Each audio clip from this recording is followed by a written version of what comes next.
എന്തായാലും യുദ്ധം അവസാനിക്കുകയാണ്, ലക്ഷ്യത്തിലേക്ക് എത്തുകയാണ് എന്ന് ഡൊണാൾഡ് ട്രംപ് അവകാശപ്പെടുമ്പോഴും ഇറാൻ പറയുന്നത് എപ്പോൾ ഈ യുദ്ധം അവസാനിപ്പിക്കണമെന്ന് തങ്ങൾ തീരുമാനിക്കും എന്ന് തന്നെയാണ്. ഒപ്പം അജയ്, ഇപ്പോൾ നമുക്ക് ശുഭകരം എന്ന് പങ്കുവയ്ക്കാൻ പറ്റുന്ന ഒന്ന്, ഈ അന്താരാഷ്ട്ര വിപണിയിലെ ക്രൂഡ് ഓയിലിൻ്റെ വില അത് കുറയുന്നു എന്നുള്ളതാണല്ലോ. നേരത്തെ നമുക്കറിയാം ഏതാണ്ട് $150 വരെയൊക്കെ ബാരലിന് വില ഉയർന്നേക്കാം എന്ന നിരീക്ഷണങ്ങൾ ഉണ്ടായിരുന്നു യുദ്ധം തുടരുകയാണ് എങ്കിൽ. ഇപ്പോൾ ഈ യുദ്ധം അവസാനിക്കുന്ന പശ്ചാത്തലമാണെങ്കിൽ തീർച്ചയായും ഗൾഫ് രാജ്യങ്ങൾക്കടക്കം എണ്ണ ഉൽപ്പാദനം പുനരാരംഭിക്കാൻ പറ്റുന്ന സാഹചര്യമാണ് സൃഷ്ടിക്കപ്പെടുന്നത്. അങ്ങനെയെങ്കിൽ തീർച്ചയായും ക്രൂഡ് ഓയിലിൻ്റെ വില കുറയും. നിലവിൽ വില കുറഞ്ഞിരിക്കുന്നു എന്നുള്ളതാണ്. അപ്പോഴും പല രാജ്യങ്ങളും വലിയ തോതിലുള്ള ക്രൈസിസ് ഇതിനോടകം തന്നെ നേരിട്ട് കഴിഞ്ഞിരിക്കുന്നു. പല രാജ്യങ്ങളുടെയും കരുതൽ ശേഖരം അവസാനിക്കുന്നു. പല രാജ്യങ്ങൾക്കും ഈ എണ്ണ വാങ്ങലിൽ വൈവിധ്യമില്ല എന്നുള്ളതാണ്. ചില രാജ്യങ്ങൾ മാത്രമാണ് അവർ ആശ്രയിക്കുന്നത്. ഇപ്പോൾ ഇന്ത്യയെ സംബന്ധിച്ചിടത്തോളം പല രാജ്യങ്ങളിൽ നിന്ന് ക്രൂഡ് ഓയിൽ വാങ്ങുന്ന സാഹചര്യമുണ്ട്. മറ്റ് പല രാജ്യങ്ങൾക്കും അങ്ങനെയല്ല സാഹചര്യം. ഏതൊക്കെ രാജ്യങ്ങളാണ് പ്രധാനമായും ഇപ്പോൾ ഈ ഇന്ധന ക്രൈസിസ് നേരിട്ടുകൊണ്ടിരിക്കുന്നത്? പല രാജ്യങ്ങളിലും പ്രശ്നം ഗുരുതരമാണ് എന്നാണ് നമുക്ക് നിലവിലുള്ള സൂചനകൾ വെച്ച് നോക്കുമ്പോൾ മനസ്സിലാകുന്നത്. ഇന്ധന വിലയിൽ എന്തായാലും ഇന്ന് ചെറിയൊരു കുറവ് രേഖപ്പെടുത്തിയിട്ടുണ്ട്. കഴിഞ്ഞ ദിവസം ഞായറാഴ്ച ഒരു ഹോളിഡേക്ക് ശേഷം മാർക്കറ്റ് റീ ഓപ്പൺ ചെയ്ത തിങ്കളാഴ്ച വലിയ ഒരു കുതിച്ചുകയറ്റമാണ് ക്രൂഡ് ഓയിൽ വിലയിൽ നമുക്ക് കാണാൻ സാധിച്ചത്. അതായത് ഈ 90 റേഞ്ചിലൊക്കെ നിന്ന ക്രൂഡ് ഓയിൽ വില ഒറ്റയടിക്ക് കൂടി $120 പെർ ബാരൽ എന്നുള്ള നിലവാരത്തിലൊക്കെ എത്തിയിരുന്നു. ഇത് വലിയൊരു വർധനവാണ്. അതായത് കോവിഡ് കാലത്തിന് ശേഷം ഇത്ര വലിയൊരു വർധനവ് രേഖപ്പെടുത്തുന്നത് ഇത് ആദ്യമാണെന്ന് നമുക്ക് പറയാൻ സാധിക്കും. 2022 മുൻപാണ് ഇത്ര വലിയ 100-ന് മുകളിലേക്ക് ക്രൂഡ് ഓയിൽ വില ഉയരുന്ന ഒരു സ്ഥിതി ഉണ്ടായത്. എന്നാൽ ഇന്ന് രാവിലെ ക്രൂഡ് ഓയിൽ വില അത് താഴേക്ക് വരുന്ന ഒരു കാഴ്ച നമുക്ക് കാണാൻ സാധിച്ചു. ഏതാണ്ട് 10% വില കുറഞ്ഞ് 90 രൂപയിൽ എത്തിയിട്ടുണ്ട്. $90 പെർ ബാരൽ എന്നുള്ള നിലവാരത്തിലേക്ക് ക്രൂഡ് ഓയിലിൻ്റെ വില എത്തി. ഇത് ആശ്വാസജനകം തന്നെയാണ്. പക്ഷേ ഈ ഹോർമുസ് കടലെടുക്ക് വഴിയുള്ള ഗതാഗതം നിലച്ചത് ഏഷ്യൻ രാജ്യങ്ങളെയാണ് പ്രധാനമായിട്ടും വലച്ചിട്ടുള്ളത്. ഏഷ്യൻ രാജ്യങ്ങളിലെ മിക്ക രാജ്യങ്ങളും ക്രൂഡ് ഓയിൽ ഇറക്കുമതി വൻതോതിൽ തന്നെ ചെയ്തിരുന്നത് ഈ പശ്ചിമേഷ്യൻ രാജ്യങ്ങളിൽ നിന്ന് തന്നെയായിരുന്നു. ഇന്ത്യ LPGക്ക് വേണ്ടി കൂടുതൽ ആശ്രയിച്ചിരുന്നത് ഇവരെയാണ്. അപ്പോൾ ഇത്തരം കാര്യങ്ങൾ അത് ഇന്ത്യക്കും പ്രതിസന്ധിയാകുന്നുണ്ട്. മറ്റ് രാജ്യങ്ങൾക്ക് പെട്രോളിയം എല്ലാ തരത്തിലുള്ള ഉൽപ്പന്നങ്ങളുടെയും ഒരു ഇറക്കുമതിക്ക് ഭീഷണി തന്നെയാണ്. പാകിസ്ഥാനിലാണ് അതിൻ്റെ ഏറ്റവും ഒരു ഗുരുതരമായിട്ടുള്ള ഒരു എഫക്റ്റ് കാണാൻ സാധിച്ചത്.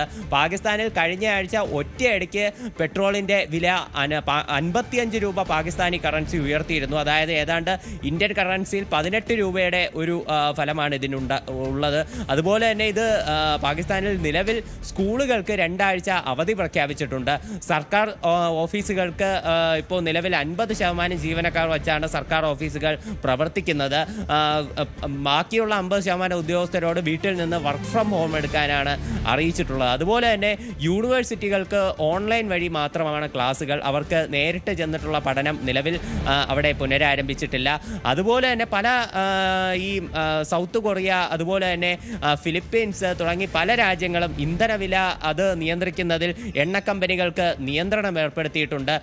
ബംഗ്ലാദേശിലേക്ക് നോക്കുകയാണെങ്കിൽ അവിടെ യൂണിവേഴ്സിറ്റികൾ ഇനി തിങ്കളാഴ്ച മാത്രമേ തുറക്കൂ. ഈ ആഴ്ച അവർക്ക് അവധിയായിരിക്കും എന്നും പ്രഖ്യാപിച്ചിട്ടുണ്ട്. ഇത്തരത്തിൽ ഒരു വ്യാപകമായിട്ട് തന്നെ പല രാജ്യങ്ങളിലും പ്രശ്നം നേരിടുന്നുണ്ട്. റഷ്യ ഈ അവസരം മുതലാക്കാൻ വേണ്ടി ഒന്ന് ശ്രമിക്കുന്നുമുണ്ട്. കാര്യം റഷ്യൻ പ്രസിഡന്റ് വ്ളാഡിമിർ പുടിൻ്റെ ഒരു പ്രതികരണം വന്നിരുന്നു. അദ്ദേഹം വ്യക്തമാക്കിയത് തങ്ങൾ ഈ ഏഷ്യൻ രാജ്യങ്ങൾക്കും അതുപോലെ തന്നെ യൂറോപ്യൻ രാജ്യങ്ങൾക്കും ഈ ക്രൂഡ് ഓയിൽ ഇറക്കുമതി ചെയ്യാൻ തങ്ങൾ തയ്യാറാണ്, ക്രൂഡ് ഓയിൽ അവർക്ക് നൽകാൻ തയ്യാറാണ്. നിലവിൽ രാഷ്ട്രീയപരമായിട്ടുള്ള വിയോജിപ്പുകളും മറ്റ് പ്രശ്നങ്ങളും നിലനിൽക്കുന്നുണ്ടെങ്കിലും തങ്ങൾ അത് വകവയ്ക്കുന്നില്ല. നിലവിലെ എന്തായാലും പുടിൻ്റെ പ്രതികരണം, അജയ്, തീർച്ചയായും പുടിൻ്റെ ആ പ്രതികരണം വളരെ പ്രധാനപ്പെട്ടതാണ് ഇപ്പോഴത്തെ ഒരു സാഹചര്യത്തിൽ. കാരണം ആഗോള ക്രൂഡ് ഓയിൽ പ്രതിസന്ധി ഉപയോഗപ്പെടുത്താനുള്ള ഒരു നീക്കമാണ് ഇപ്പോൾ റഷ്യ നടത്തുന്നത്. ആവശ്യമെങ്കിൽ യൂറോപ്പിലേക്കും ഏഷ്യയിലേക്കും കൂടുതൽ എണ്ണ വിതരണം ചെയ്യും. രാഷ്ട്രീയ ഭിന്നതകൾ ഇതിൽ ഒരു തടസ്സമാകില്ല എന്നാണ് റഷ്യൻ പ്രസിഡന്റ് വ്ളാഡിമിർ പുടിൻ പറഞ്ഞത്. റഷ്യ യുക്രൈൻ യുദ്ധം ആരംഭിച്ചതിന് ശേഷം യൂറോപ്യൻ രാജ്യങ്ങൾ റഷ്യയിൽ നിന്നുള്ള ക്രൂഡ് ഓയിലിന്റെ ഇറക്കുമതി വിലക്കിയ ഒരു പശ്ചാത്തലത്തിൽ കൂടിയാണ് ഇപ്പോഴത്തെ യുദ്ധ സാഹചര്യത്തെ റഷ്യ പ്രയോജനപ്പെടുത്താൻ ശ്രമിക്കുന്നത്. പുടിൻ്റെ വാക്കുകളിലേക്കാണ്. Подчеркну, Россия выступает, еще раз скажу об этом, надежным поставщиком энергоносителей. Так было всегда. Мы безусловно, продолжим поставлять нефть и газ в те страны, которые сами являются надежными контрагентами. Имею в виду не только наших партнеров в Азиатско-Тихоокеанском регионе, но и в государствах. മറ്റൊരു വിവരം കൂടിയുള്ളത് ഇറാനിയൻ വനിതാ ഫുട്ബോൾ ടീം അംഗങ്ങൾക്ക് അഭയം നൽകിയ ഓസ്ട്രേലിയ എന്നുള്ളതാണ്. മന്ത്രി ടോണി ബെർഗ് ആണ് ഇക്കാര്യത്തിൽ ലോകത്തെ അറിയിച്ചത്. ഓസ്ട്രേലിയയിൽ വെച്ച് നടന്ന ഏഷ്യ കപ്പിലെ ആദ്യ ഫുട്ബോൾ മത്സരത്തിന് മുന്നോടിയായി ഇറാന്റെ ദേശീയ ഗാനം ആലപിച്ച സമയത്ത് ഇവർ മൗനം പാലിച്ചിരുന്നു. 5 താരങ്ങളാണ് ഇങ്ങനെ ദേശീയ ഗാനം ആലപിക്കാതിരുന്നത്. ഇതിനെ രാജ്യദ്രോഹ നടപടി എന്ന നിലയിൽ ആണ് ഇറാൻ കാണുന്നത്. ഈ ഒരു പശ്ചാത്തലത്തിൽ ആണ് ഇവർ താമസിച്ചിരുന്ന ഹോട്ടലിൽ നിന്ന് മുങ്ങുന്നത്, അതായത് രഹസ്യമായി മാറിയത്. ഒരുപക്ഷെ ജീവൻ അപകടത്തിലാകുന്ന സാഹചര്യം കൂടിയാണ് ഉണ്ടായിരുന്നത്. അങ്ങനെ ഒരു സാഹചര്യത്തിൽ അവർക്ക് അഭയം നൽകണമെന്ന് American president Donald Trump Australian പ്രധാനമന്ത്രിയോട് ആവശ്യപ്പെടുകയും ചെയ്തിരുന്നു. ഇതിന് പിന്നാലെയാണ് ഇപ്പോൾ അഭയം നൽകുവാനുള്ള തീരുമാനം എന്നതുകൂടിയാണ് എടുത്തു പറയേണ്ടത്. അജയ്, ഇതോടൊപ്പം തന്നെ ഈ ഓയിൽ പ്രതിസന്ധി അവസാനിക്കുന്ന സാഹചര്യം ഉണ്ടാകുന്നു. ഇനിയിപ്പോൾ ഹോർമൂസ് കടലിടുക്ക് തുറന്നു നൽകുമോ എന്നതാണ് ഏറ്റവും അറിയേണ്ടത്. പക്ഷേ ഇറാൻ ഇപ്പോഴും ആവർത്തിച്ചു കൊണ്ടിരിക്കുന്നത് അമേരിക്ക, ഇസ്രായേൽ, അവരെ സഹായിക്കുന്ന രാജ്യങ്ങൾ ഇവരുടെ കപ്പലുകൾ മാത്രമേ തടയുകയുള്ളൂ എന്നുള്ളതാണ്. ഇന്ത്യ അടക്കമുള്ള രാജ്യങ്ങളെ സംബന്ധിച്ചിടത്തോളം ഇന്ത്യക്കും കരുതൽ ശേഖരത്തിൽ പരിമിതികളുണ്ട്. റഷ്യയിൽ നിന്നടക്കം ഓയിൽ എത്തിച്ചുകൊണ്ടാണ് പരിഹരിക്കുന്നത്. അതോടൊപ്പം തന്നെ ഈ ഇറാന്റെ കപ്പലിന് അഭയം നൽകിയിട്ടുള്ള സാഹചര്യമുണ്ട്. അങ്ങനെ പൊതുവിൽ ഈ വിഷയം പരിഹരിക്കപ്പെടും എന്ന് പ്രതീക്ഷിക്കുന്ന ഒരു പശ്ചാത്തലമാണോ ഉള്ളത്? ഇറാന്റെ ഈ ആയുധശേഷി ഏതാണ്ട് അവസാനിക്കുന്നു എന്നതാണോ ഇസ്രായേലിൻ്റെയും അമേരിക്കയുടെയും കണക്കുകൂട്ടൽ? അങ്ങനെയാണ് അമേരിക്കയും ഇസ്രായേലും നിലവിൽ ചിന്തിച്ചിരിക്കുന്നത്. എന്നാൽ IRGC വ്യക്തമാക്കുന്നത് തങ്ങളുടെ കയ്യിൽ നിലവിൽ 6 മാസം വേണമെങ്കിൽ ഇതേ നിലയിൽ യുദ്ധം ചെയ്യാനുള്ള ഉപകരണങ്ങളുണ്ട്. നിലവിൽ തങ്ങളുടെ മുഴുവൻ യുദ്ധശേഷിയും ഉപയോഗിച്ചിട്ടില്ല. ഇതുപോലെ തന്നെ യുദ്ധം തുടരും എന്നാണ് അവർ അറിയിച്ചിട്ടുള്ളത്. എല്ലാ ദിവസവും IRGCയുടെ ഭാഗത്ത് നിന്ന് വിവിധ പ്രതികരണങ്ങൾ വരുന്നുണ്ട്. ഇപ്പോഴും അവർ അതേ കാര്യം തന്നെയാണ് മുന്നോട്ട് വയ്ക്കുന്നത്. ഇനിയും യുദ്ധം മുന്നോട്ട് കൊണ്ടുപോകും, യുദ്ധം തുടരും എന്നുള്ള കാര്യങ്ങളാണ് പറഞ്ഞിട്ടുള്ളത്. എന്നാലും കഴിഞ്ഞ ദിവസങ്ങളിലെ അപേക്ഷിച്ച് ഇന്ന് ഗൾഫ് രാജ്യങ്ങളിൽ അധികം അനിഷ്ട സംഭവങ്ങളൊന്നും റിപ്പോർട്ട് ചെയ്തിട്ടില്ല. ചിലപ്പോൾ കഴിഞ്ഞ ദിവസങ്ങളിലുണ്ടായിട്ടുള്ള ആക്രമണങ്ങളെ തുടർന്ന് കൂടുതൽ അവർ ജാഗ്രത പുലർത്തിയതുകൊണ്ടായിരിക്കാം. ഖത്തറിൽ ഇപ്പോഴും എമർജൻസി അലേർട്ടുകൾ എല്ലാം ഉണ്ട്. പക്ഷേ സൗദി അറേബ്യ ഉൾപ്പെടെയുള്ള രാജ്യങ്ങൾ കൂടുതൽ മിസൈലുകൾ ഇന്റർസെപ്റ്റ് ചെയ്ത് നശിപ്പിച്ചു എന്നുള്ള വിവരങ്ങളുണ്ട്. ആക്രമണങ്ങൾ നാശനഷ്ടങ്ങൾ ഇന്നലത്തെ പോലെ നിലവിൽ ഈ പശ്ചിമേഷ്യയിലെ രാജ്യങ്ങളിൽ അധികം റിപ്പോർട്ട് ചെയ്തിട്ടില്ല. എന്നാൽ ഇസ്രായേലിനെതിരെ ആക്രമണം രൂക്ഷമായി തന്നെ തുടരുകയാണ്. ഇറാന്റെ ഭാഗത്തു നിന്നുള്ള ശക്തമായിട്ടുള്ള ആക്രമണം ഇസ്രായേൽ മേഖലയിലേക്കുണ്ട്. അതുപോലെ ഇറാഖിലുള്ള കുർദിഷ് മേഖലകളിലേക്കും ഇറാൻ ആക്രമണം നടത്താൻ ശ്രദ്ധിക്കുന്നുണ്ട്. ഈ മേഖലകളിലേക്കും ഇറാൻ ഒരു ആക്രമണം കടുപ്പിച്ച് ഈ കുർദിഷ് സേനയുടെ ഇറാനിലേക്കുള്ള ഒരു കടന്നുവരവ്, ഇതിനെ തടയാൻ വേണ്ടിയിട്ടുള്ള മാർഗങ്ങൾ അവർ സ്വീകരിക്കുകയാണ്. കുർദിഷ് സേനയ്ക്ക് അമേരിക്കയും ഇസ്രായേലും ആയുധങ്ങൾ കൈമാറുന്നു എന്നുള്ള തരത്തിലുള്ള ആരോപണങ്ങളെല്ലാം ഇറാന്റെ പക്കൽ നിന്ന് പുറത്തു വന്നിരുന്നു.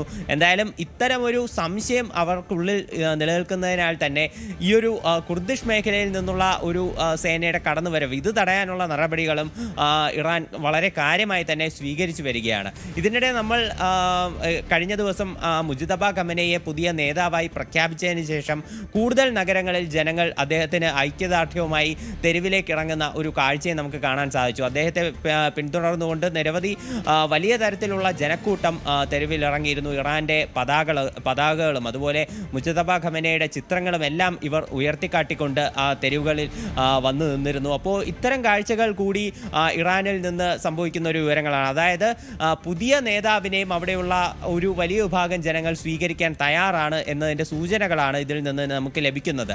ആദ്യം മുജ്തബ ഖമനയെ നേതാവായി തെരഞ്ഞെടുക്കുന്ന സമയത്ത് അവിടെയുള്ള യാഥാസ്ഥിതിക സമൂഹം ഇതിനെ അനുകൂലിക്കാനുള്ള സാധ്യത കുറവാണ്.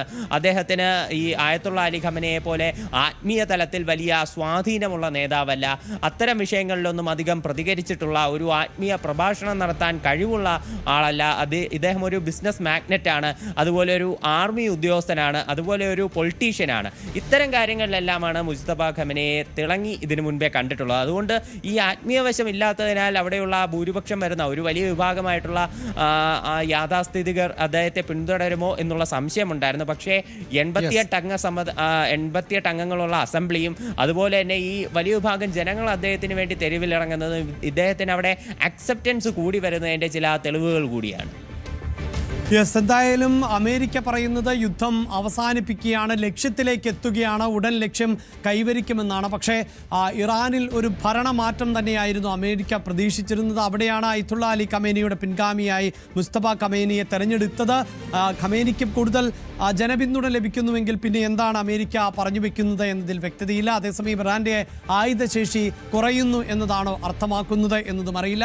എന്തു തന്നെയാണെങ്കിലും ട്രംപിന്റെ ഒരു പ്രസ്താവന അത് ഇപ്പോൾ വലിയ പ്രതീക്ഷ നൽകുകയാണ്. പ്രത്യേകിച്ച് ക്രൂഡ് ഓയിൽ വിലയിലടക്കം കുറവുണ്ടാകുന്ന സാഹചര്യം, വിപണികളിൽ അടക്കം മാറ്റങ്ങൾ ഉണ്ടാകുന്നു എന്നുള്ളതാണ്. അതേസമയം